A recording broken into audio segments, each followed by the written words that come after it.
కవిత episode tea కప్పులో తుఫాన్. గత కేసీఆర్ ప్రభుత్వంలోని భూబకాసురుల సంగతి త్వరలో తేలుస్తాం మంత్రి పొంగులేటి శ్రీనివాస్ రెడ్డి గారు. BRS MLC Kalvakuntla Kavitha episode ఇప్పుడు తెలంగాణ రాష్ట్ర రాజకీయాల్లో హాట్ టాపిక్ గా మారింది. ఈ వ్యవహారంపై తాజాగా మంత్రి పొంగులేటి శ్రీనివాస్ రెడ్డి గారు స్పందించారు.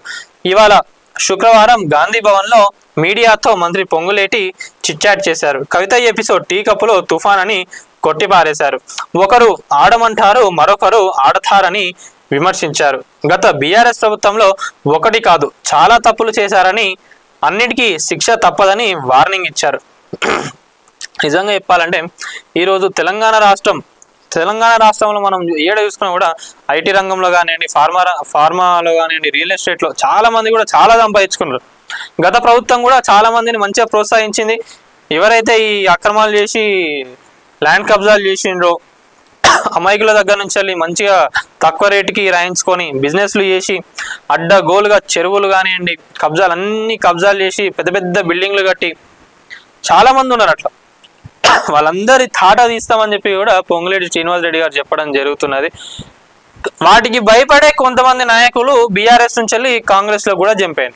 వాళ్ళు కాంగ్రెస్ పార్టీలో ఉన్న ఏడున్నా కూడా మీకు శిక్ష ఎప్పుడు పడాలనో అప్పుడు 100% పడుతుంది. ఇంకోటి ఏంటంటే నాకు అసలు చాలా నవ్వొస్తున్నాయి ఈ విషయం చెప్పాలంటే, కాంగ్రెస్ ప్రభుత్వంలో మంత్రివర్గ విస్తరణ ఉన్నది.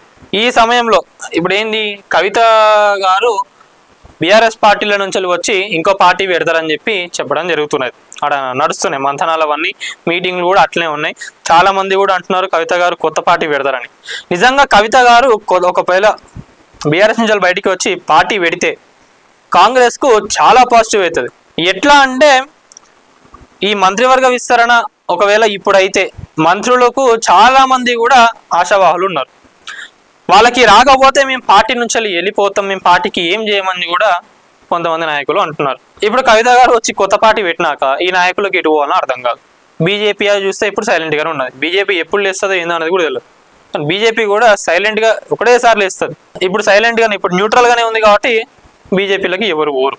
సరే బీఆర్ఎస్ లకు పోదామా అంటే మరి ఇప్పుడు కవిత గారు పార్టీ పెడుతున్నారు కదా, వీళ్ళకి అటు పోవాలన్నా ఇటు పోవాలన్నా తెలియదు. సో వీళ్ళు ఎటు చూసినా కూడా కాంగ్రెస్ లోనే ఉండాల్సి వస్తుంది. ప్రభుత్వం అధికారంలో ఉంది కాబట్టి అటు పోలేరు ఇటు పోలేరు, కాంగ్రెస్ లోనే ఉండాలి. సో ఇది వీళ్ళు జరిపే మంతనాలు ఏవైతే ఉన్నాయో కాంగ్రెస్ కు మంచిగా కలిసి వచ్చింది. అసలు ఒకటి చెప్పాలంటే చాలా మంది ఉన్నారు బీఆర్ఎస్ లో కూడా, ఉద్యమకారులు కానివ్వండి, కార్యకర్తలు, వీళ్ళందరూ కూడా అసలు ఇప్పటిదాకా కూడా ఎవరికి ఒక ఇల్లు అనేది లేదు.